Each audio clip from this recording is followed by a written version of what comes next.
Well, welcome to the 700 Club. Israel and Hamas have agreed to extend the ceasefire for 2 more days.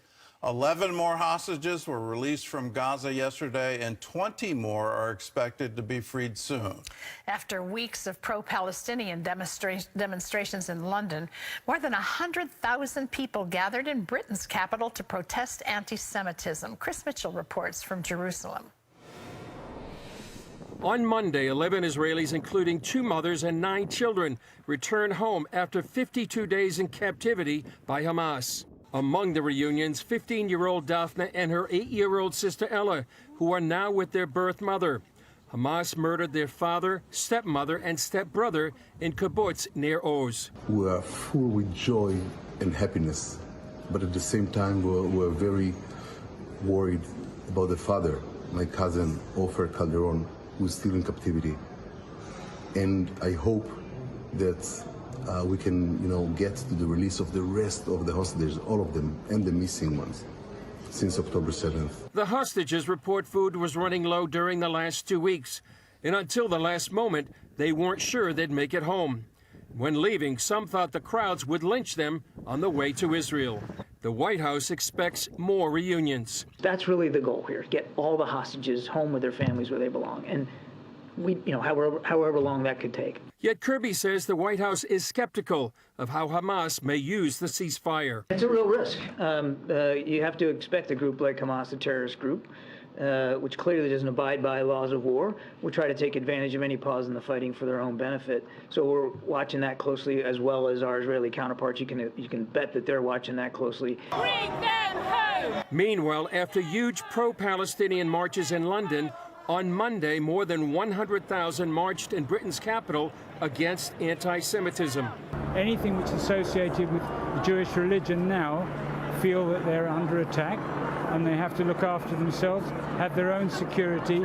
I never thought this would get to this stage in this country, and it's very, very upsetting to see it. And in New York City, Mayor Eric Adams blasted high school students who forced their Jewish teacher to hide in her office after they found out she took part in a pro-Israel rally. In Vermont, a man accused of shooting 3 Palestinian students pled not guilty. Authorities are searching for evidence of a hate crime. On Monday, Elon Musk, who has been criticized for endorsing an anti-Semitic tweet, went with Prime Minister Benjamin Netanyahu on a tour of one of the kibbutzes Hamas destroyed on October 7th. Musk also saw some of the raw footage of Hamas's atrocities. I would say an emotionally difficult day to see the places where people were murdered, and to also watch the video where the murderers are rejoicing. Exactly, that's the worst part in the movie. Yes. I was shocked by it.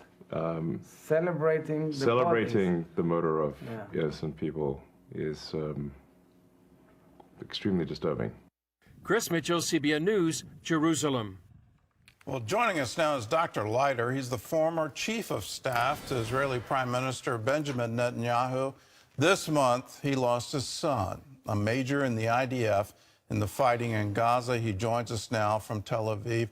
Dr. Leiter, thanks for joining with us, and our deepest condolences on the loss of your son.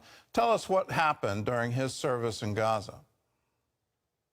Well, thank you for having me, first of all, and thank you for your heartfelt wishes, condolences. My son was a squadron commander in a rather well-known division, an Israeli reservist. He had spent 15 years in what is our equivalent of the American Delta Force. It's called the Shaldag unit. And in that capacity, he was the commander of the Point squadron for the entire division. So basically, we're talking about a division of about 2,000 soldiers that entered Beit Hanun, the northern area of the Gaza Strip, which was used as terror bases to fire missiles into our cities. He went through 2 weeks of intensive battles. He led the division into battle, very successful, had very few injured soldiers. He was a very careful major. He was very experienced. He knew the battlefield very well. But they went into what was a very extensive and detailed booby-trapped tunnel. and he was killed along with 3 of his fellow soldiers under his command, and another 3 were seriously injured. Both lost their legs. And I mourn very much for my firstborn son. He was 39 with 6 little children, but he knew that he was going to protect and defend not only the state of Israel and the Jewish people, but he was going to fight evil and fight the Hamas-ISIS axis of evil and bring some sense of decency to the Middle East, and really as an exemplar for the world. Well, let me add one more detail. He also left orphaned a 3-month-old son who will never know his father. And it's just absolutely tragic what has happened. In the middle of your grief, you're writing a letter to President Biden. What did you want him to know? Well, you know, I was on the family bus on the way to Mount Herzl. That's the Mount of Herzl where our soldiers are buried. And I was on the way to my son's funeral. I had written speeches for the prime minister, for many ministers in the government throughout my career. I'd never written a eulogy for my own son. And I was busy making notes on the bus. And suddenly it occurred to me that there would be many people attending. We had many thousands of people attending that would only understand English. So I decided to add an English section to my eulogy, and I suddenly had a eureka moment. I said, well, why don't I write a letter to the president? Why doesn't that be the context of my English remarks? Because the president is from Scranton, Pennsylvania, as I am, and he lost a son. And suddenly I felt a sense of, well, maybe a sense of camaraderie, that he would understand where I was coming from. And I appealed to President Biden to not only support Israel, but do everything in his power to support Prime Minister Netanyahu's government's position that Hamas must be destroyed. Let me explain that, because many people, unfortunately, in the West don't really understand when we say Hamas has to be destroyed. You know, at the end of the Second World War, there was no question that Germany and Japan were defeated. If you went to, a bar in Indonesia and you asked someone that was totally uneducated who won the war, they'd say the Nazis were defeated. We need a victory, in this case, against Hamas, which in many cases are even worse than Nazis, because the Nazis try to cover up their tracks. Hamas celebrates their tracks. I mean, we now have accounts of some of the hostages who have been released, children who were forced to watch the slaughter of the innocents of 1,400 people on that day, the 7th of October. And when they cried, a gun was put to their head and they were told to stop crying, otherwise they'd be shot. This is the extent of the depravity that we're dealing with. And if that's not defeated, the entire world is going to suffer, not just Israel. We're at the like my son was at the point command of the division. Israel's at the point command of the free world, of the moral world. This is really a war for sanity, for morality, for ethics, and for light against darkness as we approach the Hanukkah holiday, which is the festival of lights. Well, I couldn't agree with you more. I think it's a defining moment for our generation. And just as the Allied leaders back in World War II, when there was talk about peace and should we have a cessation of the war and what terms would we accept from Japan and from Germany. And it was Roosevelt was clarion call, no less than unconditional surrender. Until this regime is wiped off the planet, we're not going to stop. That's our goal here. It has to be eliminated. This morning I was reading in the Bible, and it's Ezekiel 33:5, that there are people that hear the alarm and ignore it. Are we in danger of ignoring the alarm that Hamas presents? It's not just to Israel, but in my view, if they're allowed to exist, they're now a threat to the entire world. Well, you quote Ezekiel, and I'll draw on Isaiah here, who lamented those who confuse truth for lies and light for darkness and good for evil. And we have a situation here where the postmodernist thrust of the past 3-4 decades has corrupted the minds of so many people that there's not just a confusion between what's good and bad or what is good and evil, but actually evil is being interpreted as good. So you have millions of people demonstrating using these kind of code words and catchphrases that they don't even understand. Palestine will be free from the river to the sea. Well, basically what you're saying is that Auschwitz is the answer to the Middle East. Eliminate the state of Israel, eliminate the Jews that live here. Celebrating mass murder. My dear friends, I'm on my way. I stopped here for this interview here in Tel Aviv. I'm on my way to a town just south of Tel Aviv to embrace a bereaved family. That's one of the things that I do for my own bereaving moments, is visit with others who are suffering terribly. And they lost a daughter on the 7th of October. She was a young sergeant on an army base watching the electronic system, and she was incinerated. They don't have a grave to go to. There's nothing left of her. And she was incinerated because she hid in a room in which they threw grenades and then burnt the room with her in it while she was bleeding to death. And then they celebrated. It's all on video. This kind of depravity is being celebrated by people who have simply taken those words of Isaiah and interpreted them. They've confused. They're defining evil as good. And the war that Israel is fighting is for a reversal of that confusion, is for clarity. It's a war of clarity, that there is something called good and there is something called evil, and we can't confuse between the two. And unfortunately, so many of the campuses in the United States have been taken over by this postmodernism, which used to be a playful idea. They didn't believe in anything and just kind of tossed inanities around. But not anymore. This has become a real threat to civilization. So our fight in Gaza is not only a local threat, it's not only a regional battle, it's a global one for sanity against depravity. You've had messages for Benjamin Netanyahu. What would you advise him right now? We're seeing that there is obvious competing goals. One, the destruction of Hamas, and the other is freeing the hostages. And so these pauses that are happening so that hostages can walk free. Well, what's your advice to him today? Well, far be it from me to offer him advice on this particular issue. The issue of the hostages versus the immediate continuation of our military efforts is a very, very difficult dilemma. I remember studying in international relations Churchill's dilemma at Coventry, whether or not to clear the city and therefore reveal that they had cracked the enigma.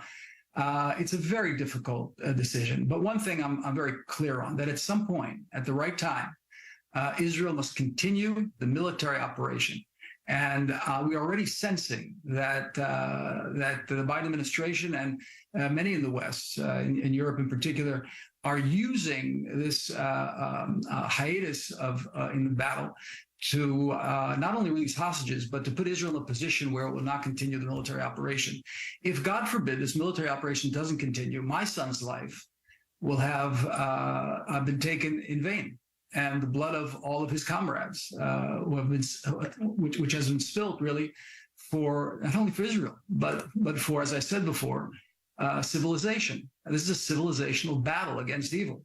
And it has to be rooted out entirely, the same way the Nazis were defeated entirely. This is the same battle, and it's a modern battle. It's a battle also of ideas, because people have succumbed to this ridiculous notion, that somehow the Hamas is interested in a state, and only if we sit down and negotiate, everything will be fine. Well, read what they say. They don't say they want a state. They want to eliminate Israel. Read what Muslim leaders, Muslim thinkers say about the Muslim Brotherhood. We're talking about intelligentsia within the Muslim world that have written extensively to keep the Muslim Brotherhood out of the Emirates, for example. Why is the Emirates such a successful country? Because they have leadership that has written extensively against the Muslim Brotherhood and operated to keep them out with force. So, people should educate themselves in the West. Read the Islamic literature on the Muslim Brotherhood, which is the parent organization of Hamas ISIS. Well, Dr. Leiter, thanks for being with us, and just have our assurance. We stand with you, and we stand with Israel. And I'm very clear in describing Hamas. I view it as this Islamic death cult, that they should not exist anymore. This ideology needs to be completely eliminated. And this is our time. This is everyone who treasures freedom needs to realize this is our time to wake up. This kind of violence, this kind of ideology, this kind of thinking shouldn't exist, and it needs to stop now. This is our moment for our generation to stand with Israel, and that's what we do. Thank you for joining us. May you be comforted in knowing that we stand with you. I am comforted by that, and God bless your clarity of ideas and your clarity, your moral clarity. Thank you very much. Thanks for being with us. Well, West Virginia Senator Joe Manchin surprised everyone, the entire country, when he announced he's not running for re-election in 2024. The move has some speculating that he plans to run for president. CBN's Wendy Griffith sat down with Senator Manchin to ask him that very question. After announcing he won't seek re-election next year, the biggest question facing moderate Democrat Senator Joe Manchin is, Senator, are you running for president in 2024? You know, those questions have been asked to me so many times, and me not running for Senate has nothing to do with where I think this country should be going. It gives me the time now to go out and see if there's enough other people in America, whether it's me, whether it's someone else. What do you say to the Democrats that say that you take votes away from Joe Biden? I don't see that at all. There's no historical facts on that. If that was the case, then how can they say that Ross Perot really elected Bill Clinton? Yeah. You follow me? It doesn't make any sense whatsoever how this is going to go. I've never been a spoiler. If I don't think there's a pathway forward, I would not run.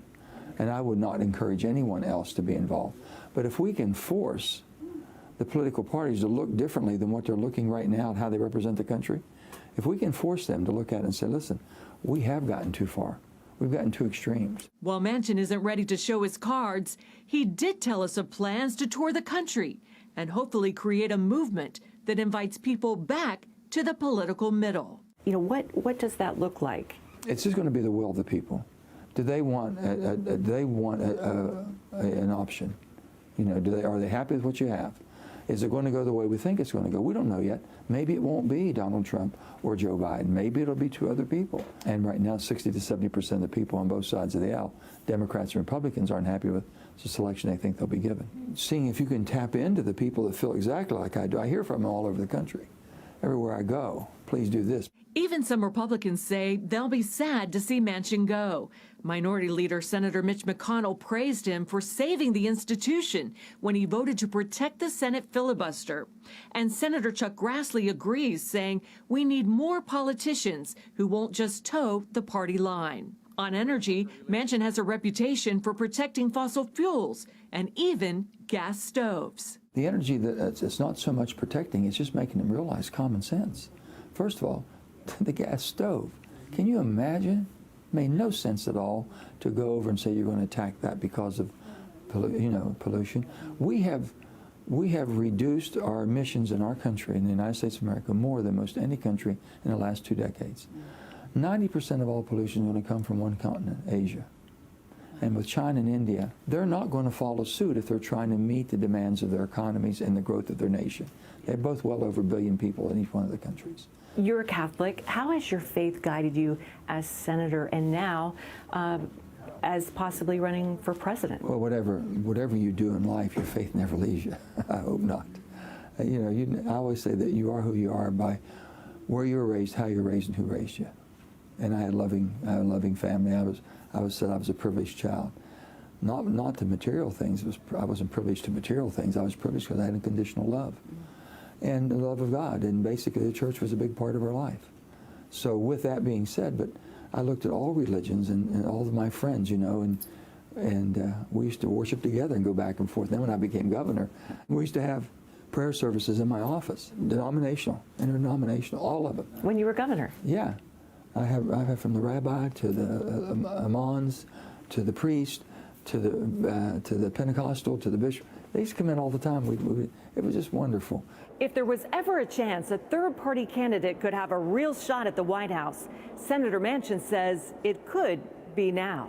Maybe the time is right. Is it now or never? Yeah, you just have to see. I don't think there's ever been a time like this in the political posturing that we have in our country, or the political procedures that we have and how we have to do things. And with that, I think that if there was ever going to be a time for an individual to run, not on either of the major parties, this would be the time. Yeah. So we have to see if you're going to be able to build that type of a force. In the meantime, Manchin still has 13 months left as United States Senator and says he's planning to make it count. Wendy Griffith, CBN News, Washington. Well, I certainly am going to miss Senator Manchin. What he's done is, on occasion, he was absolutely heroic. He stood up to his own party. He was condemned by the majority leader. And then within some of the progressive elements of the Democrat Party, they would absolutely heckle him and protest. And he couldn't find any safe place. He really stood for his principles, and he stood under a great amount of fire. So we'll miss him in the Senate, and we'll see what happens if he decides to run for president. Rosalie was forced to leave her job. To make matters worse, a property she bought as an investment was draining what little money she had left. The stress of it all was so bad, she couldn't sleep at night. Well, then one day, she got a phone call from a stranger, and he said he had a message for her from God. Rosalie Stevenson loves to tell people why she named her thriving Texas-based realty company Rose Above Realty. I just rose above a lot. Just had a picture-perfect life that behind the scenes I was just falling apart. A lot of Rosalie's stress was from guilt. She'd convinced her husband Alan that they should purchase a large building in their town's historic district.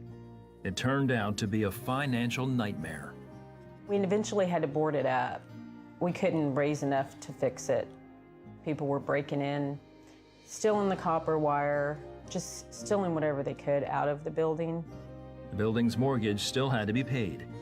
Rosalie's dental hygienist income covered that until she developed bilateral carpal tunnel syndrome and had to retire.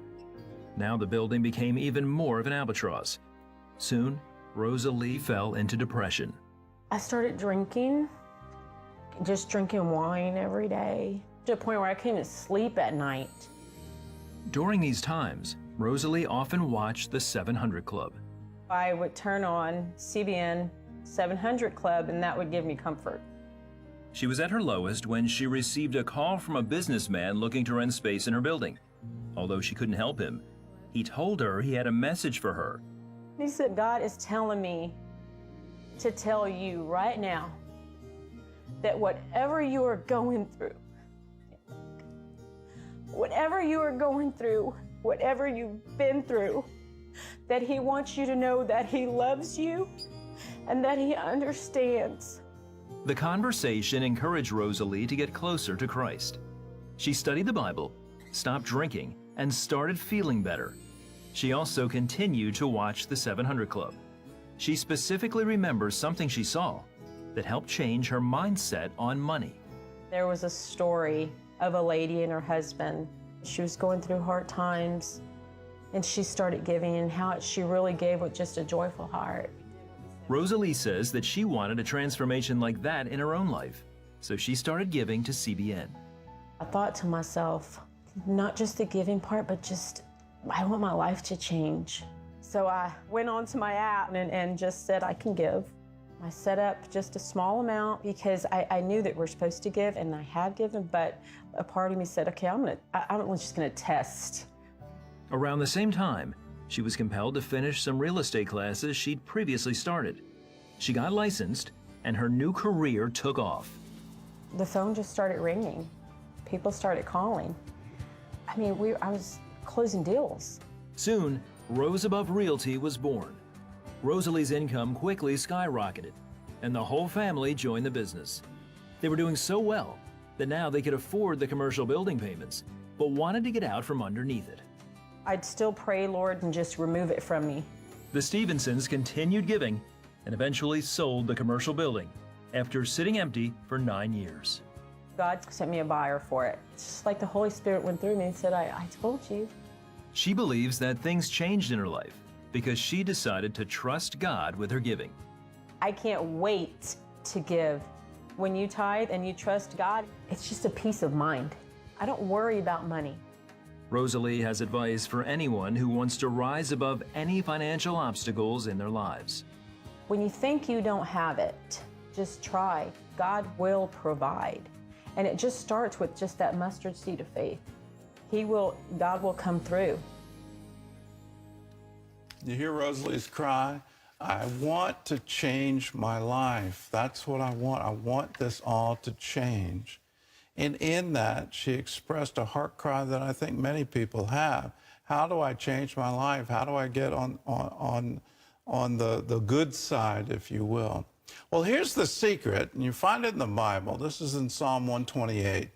Blessings, if you want blessings, blessings on all who reverence and trust the Lord, on all who obey him. That's not in just the little things, the big things. It's in everything, on all who obey him. Their reward shall be prosperity and happiness. That is God's reward to those who reverence and trust him. When you put your faith in him, your trust in him, you say, I'm going to live life God's way, well, then blessing and prosperity will be your reward. That is the promise of the Bible. This isn't some strange prosperity theology. This is what the Bible says. The Bible says you can count on it. And I believe the Bible. When you live God's way, well, yes, indeed, blessing and prosperity will be yours. Now, this is Giving Tuesday, and you can be a part of changing lives for many people in desperate need. This is your opportunity to give to those who are hurting and in critical need. It's a way to say thanks for all the many blessings that you enjoy. It's also a way to say, yes, God, I'm going to live life your way. You say give, and it will be given unto you. You say tithe, I'm going to give. So when you give today, November 28th, your gifts will be matched by existing CBN donors up to $250,000. So even more people will receive food, clean water, disaster relief, medical help. You'll also be helping broadcast the gospel around the world. So if that's you, that's what you want to do, call us right now, 1-800-700-7000, or you can visit cbn.com/givingtuesday, and please give today because so many people need your help. Terry? Well, Jonathan has to watch his little sister very carefully. She falls down often. That's because Juanita suffers from strabismus in both her eyes. Soon after her daughter was born, Lupita noticed that her eyes were crossed, so she took her to the doctor. He told me that my Juanita was visually impaired. He encouraged us to watch her carefully. Lupita told her son Jonathan to keep an eye on Juanita so she wouldn't get hurt. It worries me that my little sister will get badly hurt if I don't watch her. I sometimes think that I'm my sister's size when I look after her.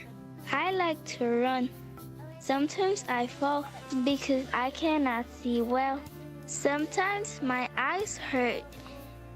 She seems very fragile because of her crossed eyes. The family was also concerned that her crossed eyes would damage her self-confidence. There are some people who stare at her, and that upsets me a lot. I teach my children to share and not to make fun of people, to respect the smallest and the largest. As a single mother of 3, Lupita works selling vegetables at a nearby town, but there hasn't been enough to save for surgery. I make about $5 a day. The surgery will cost $1,750. Operation Blessing first met the family when we installed a rainwater harvesting system in their community. We then paid for Juanita to receive surgery to repair the muscles in her eyes. I asked God for a miracle that my daughter would get surgery, and thank God the miracle arrived. Now Juanita can see clearly and play without fear of injury. Finally, my sister can live a normal life. We are so relieved. Operation Blessing has really made a difference in our lives. I can't thank you enough. Thank you. We add our thank you to you if you're 700 Club members, because you made that happen. This little girl's life will be forever changed because of your kindness and your generosity.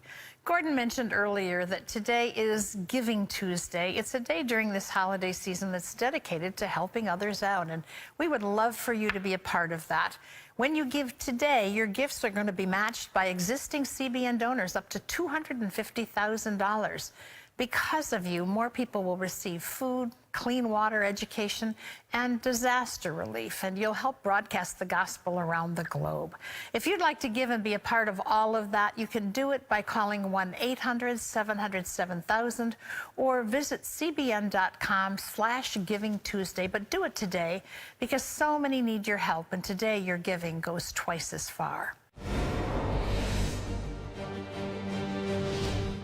In a final goodbye, former President Jimmy Carter plans to attend the memorial service for his wife and former First Lady, Rosalind Carter. President Biden and the First Lady, along with former President Clinton and all living former First Ladies, are expected to be there. Well-wishers flocked to the Carter Presidential Library and Museum in Atlanta Monday to pay their respects and celebrate Mrs. Carter's humanitarian legacy. Former President Carter, who is 99 years old and in hospice care, is determined to be at today's church service. The couple was married for 77 years and made a practice of reading the Bible at night before bed.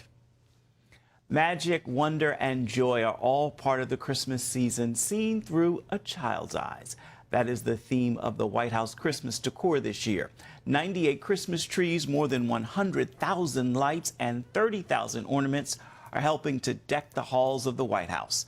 First Lady Jill Biden unveiled the decorations Monday, hoping to inspire visitors to experience the magic, wonder, and joy of the season. National Guard families attended the unveiling, which included a performance by the cast of Disney's stage musical, Frozen. I want to remind you, you can always get the latest from CBN News by going to our website at cbnnews.com. After numerous health scares and adoption challenges, Michael and Lauren McAfee learned one critical lesson. We don't have as much control over our lives as we think. Here's the twist. That's a good thing. Michael and Lauren McAfee are authors who are passionate about the Bible. Lauren is the daughter of Steve Green, founder of Museum of the Bible in Washington, D.C., and president of Hobby Lobby, where she works as a corporate ambassador. Michael is the founder and president of Inspire Bible Experiences and executive pastor at Council Road Baptist Church. Dealing with infertility, illness, and loss, they were faced with fear and uncertainty. In their book, Beyond Our Control, Michael and Lauren share how to let go of unmet expectations and discover true intimacy with God. Well, Michael and Lauren McAfee are here with us now, and we welcome you to the 700 Club. Great to have you here today. Good to see you. Thank you. What a story you have, and what a lesson for all of us. Let's go to the beginning and talk about when you decided to adopt. Why did you decide to do that? And then it became quite a long process. Yeah, so my family, I'm the third generation adoptive parent in my family. Wow. So my grandparents are adoptive parents. My parents adopted my sister from China.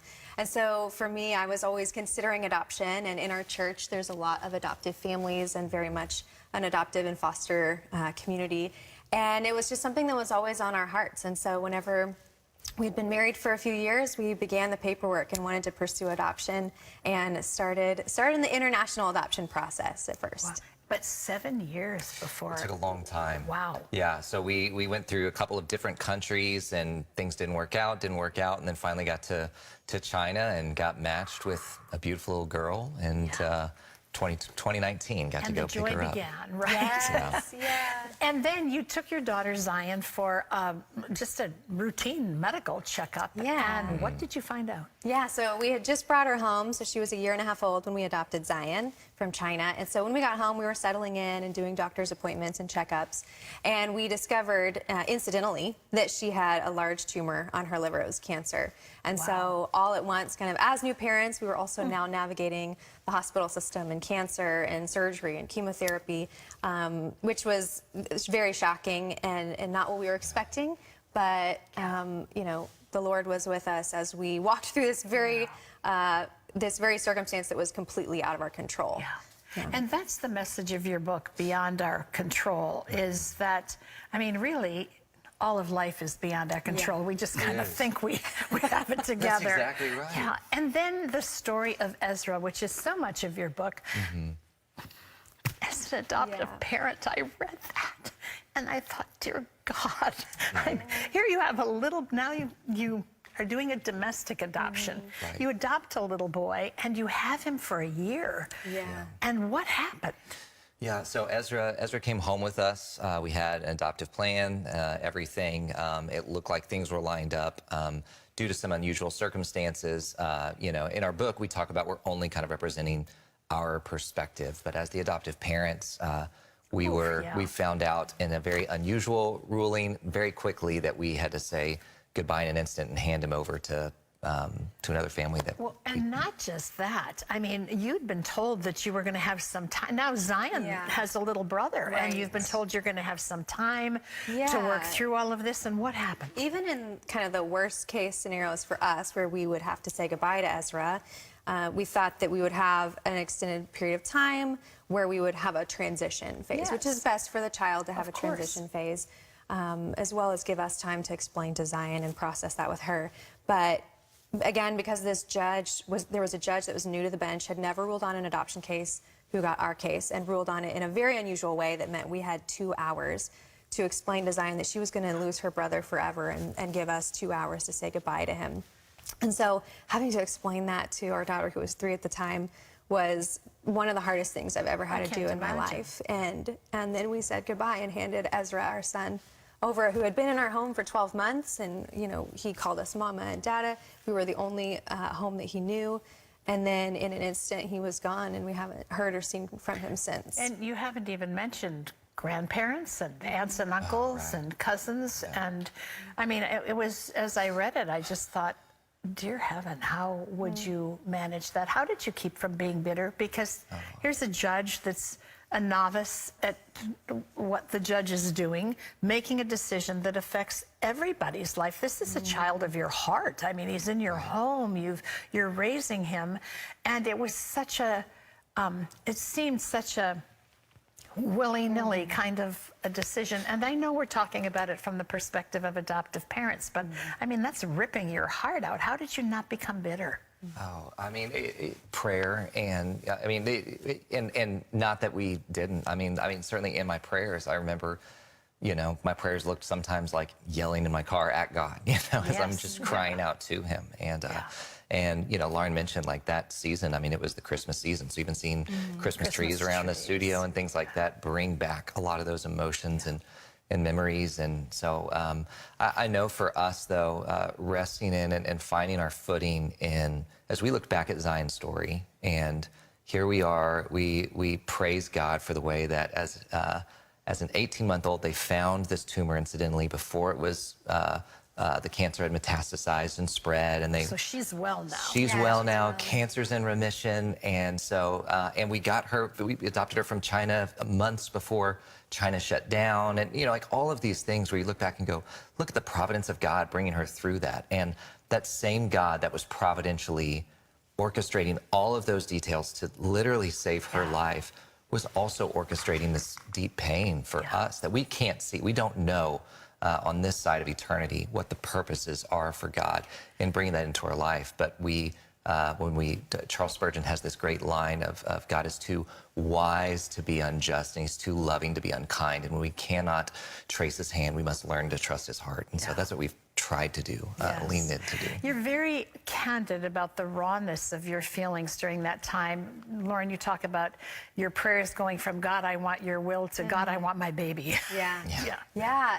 I mean, so much of my prayers had been, as you mentioned, trying to kind of relinquish that control and say, God, I trust you. God, I trust you with this. I want your will to be done. This is what I want, but ultimately I want your will. And I do remember sitting in that courtroom the day that the judge was going to be making the decision, and realizing my prayer shifting that day to God, I really, what I actually want is my will. Like, I want my will, and I want my son to be with me. Yeah. And looking back on that and realizing it's so easy for us to want to shift to our prayers trying to bend God towards our will and what we want, but the purpose of our prayers really is to draw us to our loving Heavenly Father and to be in His will. And being in God's will is the best thing for us, even when it's painful, because God has purpose for that, and He will use it. And God, who is sovereign over all things and who knows our story, and He knows every detail of the pain, He knows that He is going to be working all things for our good and His glory, and that is what we should want more than any earthly comforts or things that we want here on this earth. Well, you now have Zara. Yes. And Zara is how old? She's 10 months old, yes. So a year after we lost Ezra, we were in the adoption process again, and brought home a baby girl, Zara, and the adoption process with that one went very smoothly, and so she is, our and you liked addition. it so much, you're doing it again. That's right. In the adoption process again, yes, this time internationally. So we're adopting from India, and so we're in the process of that now. I love it. You're a mini UN.